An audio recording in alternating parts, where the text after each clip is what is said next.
accountability. The account people, the never bows. They never give in. They never give up. Resilience. I want to encourage my CSEC and CAPE students this morning. Sankofa, never give up. The SBA students, Sankofa, never give in. The teachers, the SBA team of teachers, the administrators in the office, Sankofa, never, never, never give up. I think I was listening this morning, I was looking for a song, and I found Culture. Culture said, nothing never get weary yet. Ever hear that? Well, the young people wouldn't know it. They're too young to know it. Never get weary. That's a concept. That's an aspect of the concept of Sankofa. I'm going to finish. So, respect. Respect is another aspect of Sankofa. Respect for the ancestors. Respect for the lessons that can be learned from the ancestors. Respect for the past. So my scientists who cover history, please revisit your thoughts on this, because there's no steaming ahead if we do not understand the lessons of the past.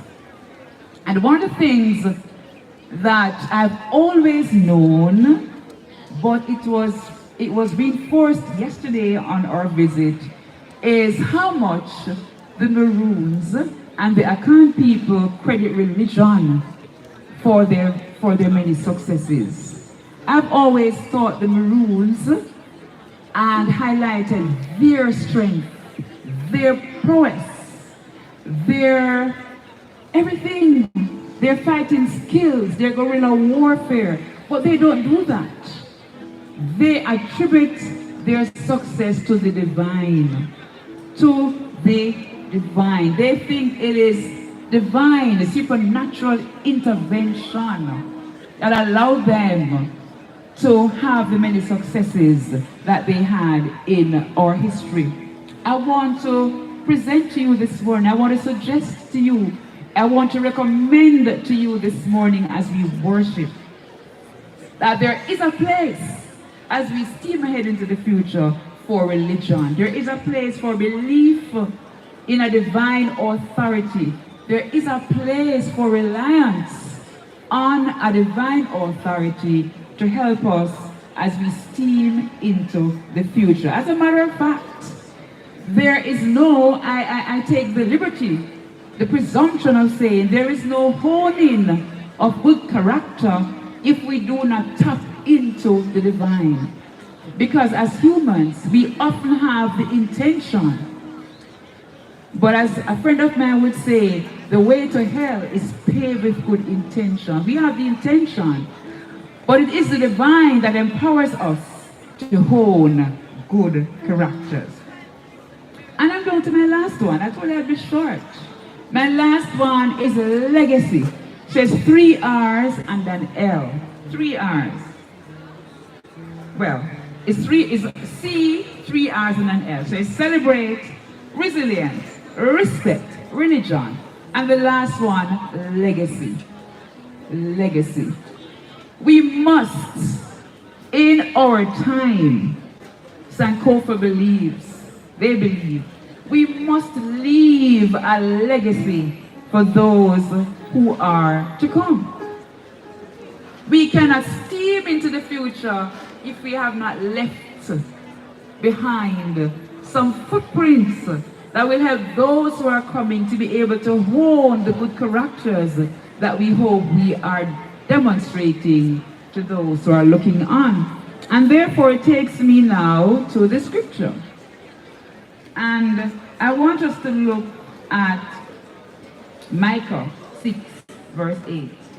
He hath showed thee, O man, what is good, he being God. And what does God want from us? He wants us to do justly. He wants us to love mercy. And he wants us to walk humbly with God. 3 characteristics of a good character do justly. Justice is a cry daily in our island home, Jamaica. Are we part of justice, or we are part of the injustice that others face? Mercy is another feature of a good character. Sometimes my students prey on my mercifulness. They never run come this way and say, all right, bring it tomorrow. But it is a component of a good character, being merciful. I remember students, that's why I'm so merciful. When I was a student, and I remember when I would have shirked my responsibilities, I was going to admire my future, and somebody was merciful to me and said, okay, bring it tomorrow. But don't want to try with me again, Jamelia. But I just called your name, Jamelia. Don't debate. I know you're a debater. Because I saw you. She does her work, students, you know. But I just used her to say that being merciful is indeed a part of a good character. Humility. So many of us doesn't know what it means to be humble. Humility is not allowing people to roll over you and to walk on you and to wipe their foot on you. That's not what humility is. But humility, I think, is very well captured in what used to be part of our school mantra, where it says that we are magnanimous in victory. You know that's humility? Magnanimous in victory. So you've won, but you don't flaunt it in the face of the losers. You smile graciously, you shake their hands, you commend them for where they were strong, but you believe in yourself still. Magnanimous. Learn that word. Magnanimous in victory. And some don't like it, but I like gracious in defeat. They think something is wrong with being gracious, but I like it. You've lost, you don't cuss off the judges and cuss off the opponents and say, it's tea. I already speak them. Dignity requires that you are gracious. You nod, you smile, you acknowledge, and you work again, and come again, and win the next time. Magnanimous in victory and gracious if you are defeated. Because we're not going out there to lose. But if you are defeated, you are gracious. That's what humility is. I like that line because to me, it captures best what humility is. And so, as I close, I wouldn't close without a little story. And this story is found in the Bible in 2 Samuel chapter 18. And you can read it in your own time. There's a few who are Bible oriented. Verses 19 to 33 give us a story of two runners. I don't know if any athletes are listening. Look, it's my third form as I have in their own devotion against the fence. But just in case there's any athlete listening, they can affirm with me that you don't just run so. Yes? You have to have strategy, different strategy for doing the sprints. Am I right, athletes? And athletes around, coaches, speed teachers, different strategy for doing the middle distance, different strategy for doing the long distance, different strategy for the hurdles. I can't do any of them, you know. But I love to watch them and I see the difference. There is a difference. If you run your long distance race, the same way you run your 100-meter sprints, you're going to lose. You can't give out everything in the first 100 meters. You have to save back a little reserve so that near the end, you can make that surge. Nobody don't teach me these things to watch. It's a watch and see them, you know. You save back a little reserve, a little energy, and everybody think you're flagging. And when your opponent coming near to you, look on and just speed up, and you can't catch you, can't have nothing to leave. When you have something reserved in your tank, different strategies. So back to the Bible story. There were two runners. One of them, he was the fastest runner. He could run very, very fast. Let me try to call his name. His name was Ahimaaz. That's my pronunciation. Don't know how the Jewish people call it. He could run very fast. And in those days, no WhatsApp and no other things that we have today. So the message needed to get to the king. It was a battle. And he said, let me go. I want to go. I want to go. I want to go. He never got the message for the king. He just knew he could run fast. And he ran very fast. When in fact, the commander of the army had sent a Cushite and Ethiopian to take the message. Him outrun the Ethiopian and reached long before the Ethiopian to the king. And the king said, and he said, King, all is well. We've gotten the victory over our enemies. The king said, is the young man Absalom safe? You know, King, you want me to really know the part there because I just heard some commotion and excitement and I just run come to tell you. The king said, you stand over there. You know. And then the real one who had been sent, he took a little time, but he reached. The king said, is the young man Absalom safe? And this Ethiopian runner was able to give the king the message he wanted. It wasn't good news for the king at that point, but the fact is, I'm saying as we steam ahead into the future, don't just run because you can run. Don't just steam because you can steam, because steaming is a play on the word. It's not just an intensity in how you're going into the future, but it reads an acronym that stands for science, technology, engineering, the arts, and mathematics. But as you immerse yourself into these and you press the accelerator into the future because you're bright and you are, remember, there must be strategy and a focus, a quest for knowledge, and an understanding of the lessons of the past. No matter how far in the future you steam, without a good character, your efforts are basically in vain. So I close then. I won't bother to use natty, don't never get weary yet, because nobody knows it except me. But I close with the scripture. Jeremiah 29, verse 11. For I know the plans I have for you, declares the Lord. Plans to prosper you and not to harm you. Six formers, administrators, everywhere. And still, God is speaking to us this morning. And I just feel that I should emphasize that God is saying whatever your challenges are this morning. Jamila won't vex never say Jamila, because it's not bad I'm saying, right? I know the plans I have for you, my fellow colleagues, the team here, the third farmers over there. There are plans to prosper you and not to harm you. Plans to give you hope and a future. Amen.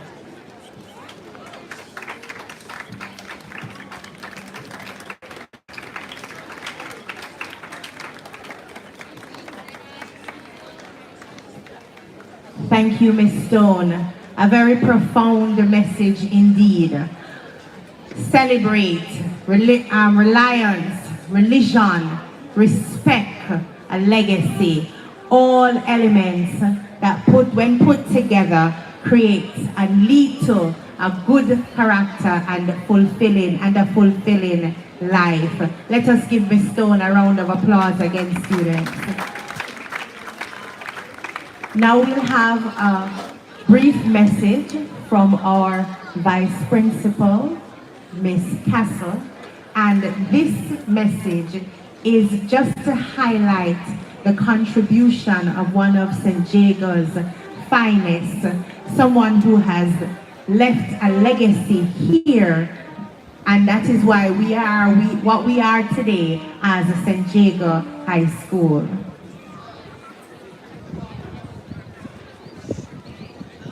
Good morning, everyone. So this is about one of our past students and former teacher, Mr. Richard Delmore Silvera. The epitome of selflessness, hard work, and commitment. His life and legacy are nothing short of legendary, and the St. Jago High School community is doubly blessed to have had Mr. Silvera not only as an esteemed member of faculty, but also as an alumnus. This gentle giant, stalwart educator and past student has made such an impact that his memory will forever etch in our hearts, will forever be etched in our hearts and in the annals of St. Jago High School. 42 years from September 1967 to April 2009, 42 years of dedicated, outstanding and exemplary work at St. Jago High School as a member of the academic staff speaks of a long and lasting love. A love reciprocated by his former students and colleagues who remember him fondly. And in the words of the children of Ravensworth, in your words, Mr. Still gave much of himself to the equipping of students over the years. He contributed to and poured so much into the lives of so many of us. He was a giant among men, one of our best teachers. Mr. Still was, in my opinion, instrumental and, dare I say, the reason that a lot of us chose the path we did in our young lives. I remember he said that after graduating college, he got a job offer at a syrup-making company, but chose to be a physics teacher instead because he could not imagine spending the rest of his life making syrup. Thank God he made that choice. Physics, chess, walking with his briefcase, is for lunch after payday, wonderful memories. What teachers are now encouraged to do in the classroom, Mr. Still, a master teacher, was already practicing naturally. Another of his colleagues, so tickled by how he integrated the subjects he taught into everyday life, said he taught probability in his math classes. He posited to colleagues that based on the laws of probability, if he bought a $20 lotto ticket using the same numbers once a week, there was strong probability that his number would play even once in his lifetime. He was applying mathematical principles which he taught. I'll pause here while the students on my left remember where they are and why they are here. The students on my left will be the third and the fourth formers who are forgetting where they are and why they are here. The students under the tree by the fence. The students by the book room.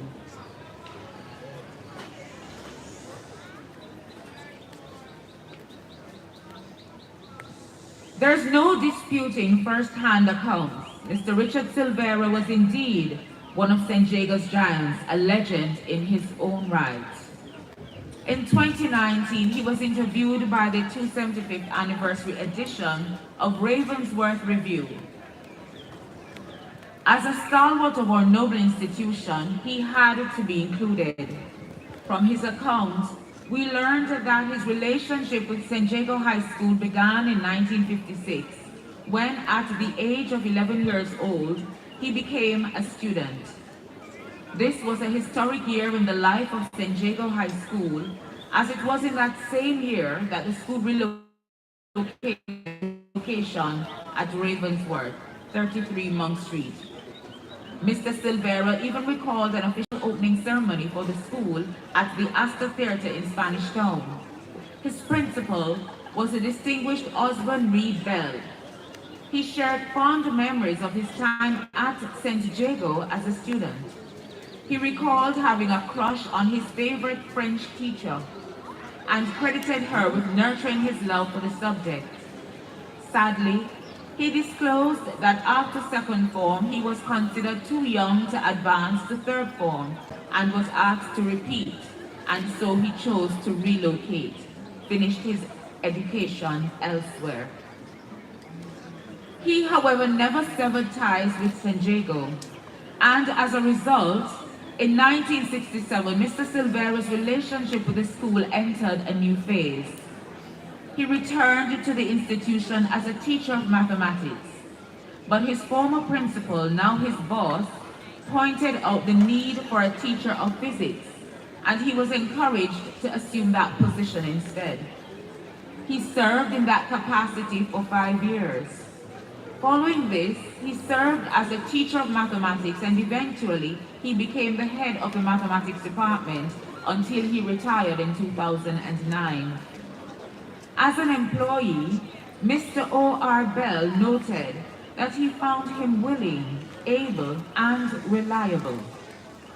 Decades later, in 1995, another of his employers, Mr. Keith A.I. Noel, wrote of him as an excellent teacher, both in pedagogic ability and willingness to perform beyond the call of duty.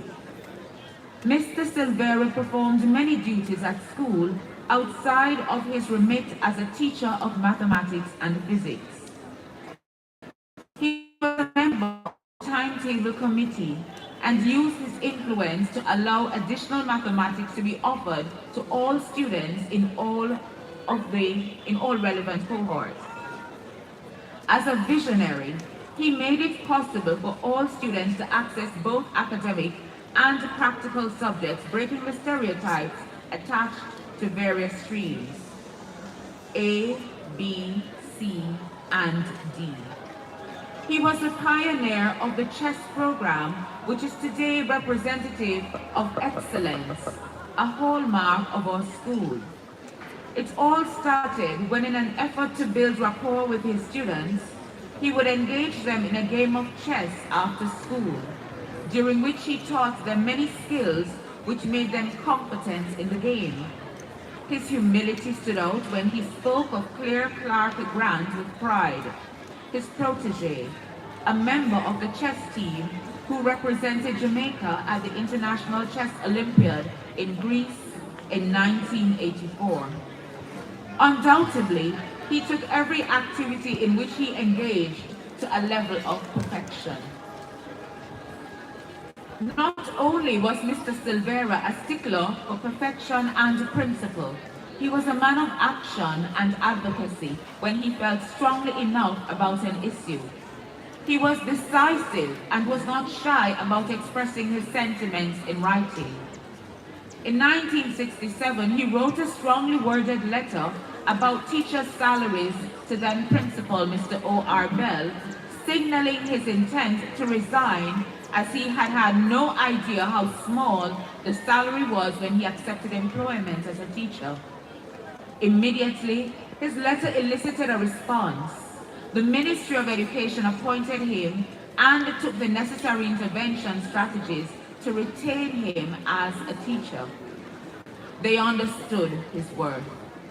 He was pleasant, truly, and mild-mannered, but the best-kept secret of all was his strong advocacy, using the pen when he thought that action was required. Throughout his life, Mr. Silvera maintained a love for his first high school, as he called St. Jago. He gave of his personal funds to the institution to offset functions like prize giving. He fixed things that needed fixing. He always visited even after he retired. A long and lasting love indeed. Today, as we remember Mr. Silvera, as we think of honing good character, we reflect on his life and legacy. We honor the greatness and celebrate a man whose great contribution and impeccable character stands tall even to this day. He made children of ordinary Jamaicans realize their dreams to become the best at their trade. The sun will never set on such a legacy, and as St. Jago of 2025, we should uphold this legacy and try to emulate. Thank you, Ms. Castle. A good character determines our achievements and our success. May your legacy be one of good character. And this is where you start. You're not too young to start.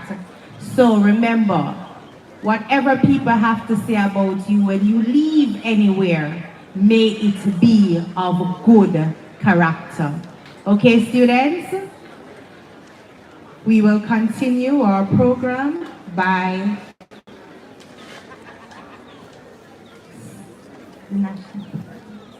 standing to sing the national song. So while we prepare ourselves for the national song, I'll share with you some Jamaican proverbs, and if you can finish it I'll start it and you finish it. 1-1 Coco. Okay. Patient man. Ride donkey. Every mickle maker. Mucker. Want to can get it, no? No want it. Good. You spread your bed, you happy? Lie in it. You spread your bed hard, you have to lie in it. Good friends better than? And I love this one. Good friends are so much better than pocket money. We will now have the singing of the national song. Everybody should be standing at this moment. Everybody should be standing at this moment.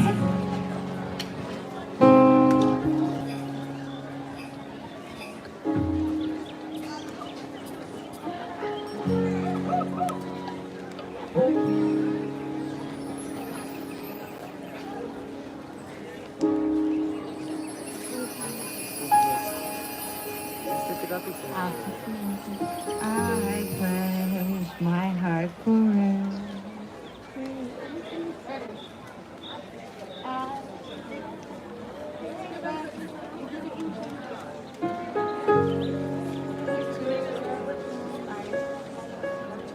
I pledge my heart forever to serve with humble pride. This shining homeland ever desert abide. I pledge my heart to silence as God and faith shall live. My word, my strength, my love, and my loyalty to give.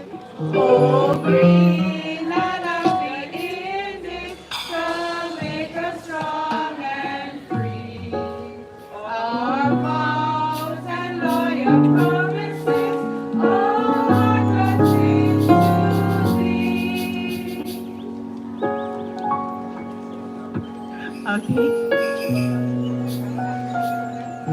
Okay, you may be seated, and we will now be entertained by our performing arts.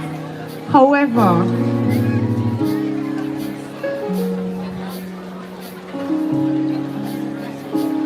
before they come, I have some trivia questions on Jamaica. We're listening. Now there is a prize for anyone who can answer all these questions. And the prize is $1,000 credit.